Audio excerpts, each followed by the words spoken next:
भाकरी किंवा चपाती तव्यावरती न ठेवता थेट गॅसवरती भाजल्यास त्यामधून जे घातक वायू बाहेर पडतात ते भाकरीला दूषित करत असतात. आता अशी भाकरी दीर्घकाळ खाण्यात आल्यास कर्करोग म्हणजेच कॅन्सर होण्याची शक्यता असते असा दावा केला जातो. आता तुमच्या कानावरती सुद्धा बऱ्याचदा आलं असेल किंवा तुम्ही कुठे जे आहे ते बघितलं असेल, वाचलं असेल किंवा कोणी तुम्हाला सांगितलं असेल की असं केल्याने कॅन्सर होऊ शकतो. आता खरंच होऊ शकतो का, हे सगळं काही मी तुम्हाला या व्हिडिओमध्ये सांगणार आहे. नमस्कार, मी प्राजक्ता तुम्हा सर्वांचं खूप खूप स्वागत करते आहे आणखी एका नवीन व्हिडिओमध्ये. हा व्हिडिओ तुमच्यासाठी खूप माहितीपूर्ण होणार आहे आणि सगळ्यांनी बघावा असा हा व्हिडिओ आहे. तर चला आजच्या व्हिडिओला सुरुवात करूयात. आता इकडे मी भाकरी बनवता तुम्हाला सगळं काही सांगणार आहे. भाकरीसाठी सुद्धा सेम मेकॅनिझम आहे आणि चपातीसाठी सुद्धा सेम मेकॅनिझम आहे. आता काय होतं, आपण भाकरी बनवायला घेतो किंवा पोळी बनवायला घेतो, ती तव्यावरती भाजतो, पण थोडीफार भाजली की आपण लगेच ती गॅसवरती टाकतो. मग बरेचसे लोक म्हणतात की त्यामधून जे काही वायू येतात ते वायू आले की ते भाकरीला दूषित करत असतात किंवा पोळीला दूषित करत असतात आणि यामुळे कॅन्सर होतो. पण आता तुम्ही बघा, कोणतेही अन्नपदार्थ उच्च तापमानाला शिजवले तर अशा अन्नात PAH आणि SCA नावाचे घातक केमिकल तयार होऊ शकतात. आता हे PAH आणि SCA काय आहे हे सगळ्यात पहिले जाणून घेऊयात. PAH म्हणजे पॉलीसायक्लिक ॲरोमॅटिक हायड्रोकार्बन्स आणि SCA म्हणजे हेटेरोसायक्लिक अमीन्स. आता हे दोन्ही केमिकलचे प्रकार आहेत आणि हे शरीरात कॅन्सर उत्पन्न करू शकतात. आता जळालेले किंवा करपलेले अन्नपदार्थ खाल्ल्याने देखील कॅन्सर होण्याची खूप शक्यता असते. आता आपल्याकडे चुलीवर आणि स्टोववर भाकरी भाजण्याची परंपरा हजारो वर्षापासून सुरू आहे. अशी भाजलेली भाकरी बऱ्याचदा आगीमुळे जळते किंवा क्वचित करपते देखील. आता घरामध्ये जो गॅस वापरला जातो ना, त्याला LPG गॅस म्हटलं जातं, म्हणजेच लिक्विड पेट्रोलियम गॅस. हा गॅस जाळल्यानंतर त्यामधून उष्णता बाहेर येत असते, कार्बन डायऑक्साईड आणि पाण्याची वाफ बाहेर येत असते. आता कार्बन डायऑक्साईडमुळे कॅन्सर होण्याची उदाहरणं आजतागायत पाहण्यात आलेली नाही आहेत. आता महाराष्ट्रामध्ये भाकरीसोबत पापड खाल्लं जातं, वांगी बटाटा असे अनेक पदार्थ खाल्ले जातात जे थेट आगीवर भाजले जातात. आता वांगी बटाटा म्हणजे जसे की आपण वांग्याचं भरीत वगैरे बनवत असतो तर डायरेक्ट आपण गॅसवरतीच भाजत असतो, ठीक आहे ना, म्हणजे ते थेट आगीवरती भाजले जातात. मग हे पदार्थ खाल्ल्याने सुद्धा कॅन्सर होऊ शकतो का? कारण सेम मेकॅनिझम फॉलो होतं. आपण काही पापडसुद्धा भाजायचं म्हटलं तो डायरेक्टली गॅसवरती भाजत असतो. भाकरी म्हटलं तर आपण थोडीफार ती डायरेक्टली गॅसवरती ठेवून भाजत असतो किंवा वांगी म्हटलं तर त्यासाठी सुद्धा सेमच आहे. मग वरील सगळ्या मुद्द्यांवर आत्तापर्यंत तरी कोणतेही थेट संशोधन करण्यात आलेले नाही आहेत. मग त्यामुळे भाकरी खाल्ल्याने कॅन्सर होणारच नाही आहे असं आपण नक्कीच समजू शकतो ना. पण हे झालं एक आर्टिकल.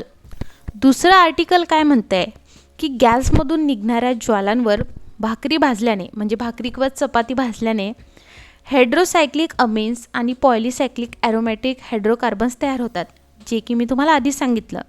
आणि याने कार्सिनोजेन्स याला म्हणतात बरं का. आणि या घटकांच्या सेवनामुळे मानवाला कॅन्सर होण्याचा धोका असतो. आता पर्यावरण विज्ञान आणि तंत्रज्ञानाशी संबंधित न्यूट्रिशन अँड कॅन्सर जर्नलमध्ये प्रकाशित झालेल्या एका अहवालात असा दावा करण्यात आला आहे. आता गॅसवर चालणाऱ्या शेगडीतून निघणाऱ्या ज्वालांमधून कार्बन मोनॉक्साईड, नायट्रोजन डायऑक्साईड आणि सूक्ष्म कण बाहेर पडत असतात. आता हे पदार्थ जर थेट आपल्या चपाती किंवा भाकरीमध्ये शिरत असतील तर जागतिक आरोग्य संघटनेच्या मते हे घटक आरोग्यासाठी घातक आहे. यामुळे मानवाला श्वसनासंबंधी आणि हृदयासंबंधीचे विकार होऊ शकतात, तसेच कॅन्सर होण्याची सुद्धा भीती असते. थेट ज्वालांवर भाजताना गव्हामध्ये असलेली नैसर्गिक साखर आणि प्रोटीन एकत्रितपणे गरम होऊन यातून तयार होणारे ॲक्रिलामाइड हे रसायन शरीरासाठी घातक असते. कित्येक वर्षापासून चुलीवर स्वयंपाक करत असताना त्या निखाऱ्यावर भाकरी चपाती भाजली जायची. आता तर सध्या तर गॅसचाच वापर जास्त होतो, चुलीवर स्वयंपाक कधीतरीच मिळतो. पण याची कुणालाही अशी कल्पना नाही आहे की अशीच कृती जर तुम्ही गॅसवर केली, जशी आपण चुलीवर करायचो तशी गॅसवर जर केली तर आपल्या जीवाला धोका ठरू शकतो.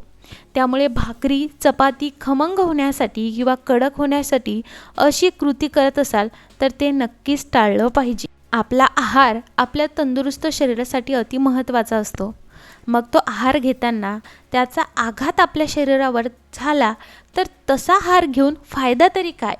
म्हणून भाकरी चपाती छान तयार व्हावी यासाठी तव्यावर भाजतानाच चपातीला हलक्या कपड्याने दाबावे किंवा सराट्याने वगैरे सुद्धा तुम्ही दाबू शकता.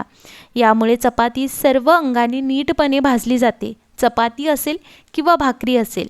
चपाती थेट ज्वालांमध्ये भाजण्याची गरज पडत नसल्याचा सल्ला तज्ज्ञांनी सुद्धा दिला आहे. त्यामुळे तुमच्याकडे चूल किंवा निखारे नसतील तर उगीच गॅसच्या ज्वालांवर भाकरी आणि चपाती भाजून कॅन्सरला आपल्या दारात ओढू नका. आता बघा, मी इकडे तुम्हाला 2 मुद्दे सांगितले आहेत, 2 वेगवेगळे आर्टिकल सांगितले आहेत. एक आर्टिकल म्हणतं आहे की गॅसमधून निघणाऱ्या याच्यामध्ये कार्बन डायऑक्साईड असतं, पाणी असतं आणि त्यामुळे कॅन्सर वगैरे होत नाही. आणि एक आर्टिकल आपल्याला असं सांगत आहे की त्यामधून कार्बन मोनॉक्साईड, नायट्रोजन डायऑक्साईड आणि सूक्ष्मकण बाहेर पडत असतात आणि ते थेट आपल्या चपाती किंवा भाकरीमध्ये जात असतात. सो त्यामुळे आपल्याला नक्कीच कॅन्सर होऊ शकतो. आता हे 2 वेगवेगळे आर्टिकल आहे. आता आपण जेव्हा हे आर्टिकल वाचत आहोत तेव्हा आपण नक्की कन्फ्युजनमध्ये पडणार आहोत की नक्की काय. आता मी इथे तुम्हाला माझं मत सांगते. माझ्या मते आणि मी काय फॉलो करते तर मी स्ट्रिक्टली गॅसवरती काहीच असं जे आहे चपाती किंवा भाकरी भाजत नाही. आता प्रश्न आला की आपल्याला वांगी वगैरे भाजावी लागते तर ती आपण एखाद वेळेसच करत असतो. ठीक आहे, आपण नेहमी ते करत नाही. पण चपाती किंवा भाकरी ही आपल्या घरी रोज बनली जाते. मग अशा वेळेस आपल्याला जर असं काही कुठे वाचण्यात येतं आहे, सायंटिफिकली कोणी ते प्रूफ केलं आहे तर आपण नक्की ते डोक्यात ठेवलं पाहिजे. आणि माझ्या मते मी नेहमी चपाती असो किंवा भाकरी ही तव्यावरतीच भाजते आणि तव्याचाच मी वापर करते. मी ती 4ही बाजूंनी आणि सगळ्या बाजूंनी भाजण्यासाठी ती अगदी व्यवस्थितरित्या सराटा म्हणजे चमच्याचा वगैरे वापर करून त्या पद्धतीनेच करत असते. आणि जर तुम्हीसुद्धा चपाती ही डायरेक्टली गॅसवरती टाकत असाल तर प्लीज तसं करू नका. आता मी तुम्हाला दोन्हीही मुद्दे सांगितले आहे. या दोन्हीही मुद्द्यांमधून तुम्हाला काय वाटतंय, तुमचं काय मत आहे हे मला कमेंटमध्ये नक्की कळवा. मलाही कळू द्यात की तुमच्या घरीसुद्धा कशा पद्धतीने चपाती किंवा भाकरी बनली जाते. अर्धी ती तव्यावरती भाजून डायरेक्टली गॅसवरती ठेवली जाते की कशी ठेवली जाते. तुम्ही बघू शकता मी कशा पद्धतीने सराट्याचा वापर करते आहे आणि ती व्यवस्थितरित्या चहू बाजूंनी भाजून घेते आहे. आता याचा फायदा काय होतो ते सांगते. चव ना खूप छान लागते, मस्त खरपूस लागते. तुम्ही गॅसवरती डायरेक्टली भाजली ना तर मला असं वाटते की ती थोडीशी कच्ची असल्यासारखी मला अशी वाटते, मला थोडी चव लागते. पर्सनली माझा अनुभव आहे. अशी तुम्ही भाजा, खूप छान खरपूस लागते आणि चवसुद्धा छान लागते, चपाती असेल किंवा भाकरी असेल. सो तुमचं मत काय आहे मला कमेंटमध्ये नक्की सांगा. आणि हा व्हिडिओ तुमच्यासाठी किती महत्त्वाचा ठरला हेही मला कमेंटमध्ये नक्की सांगा.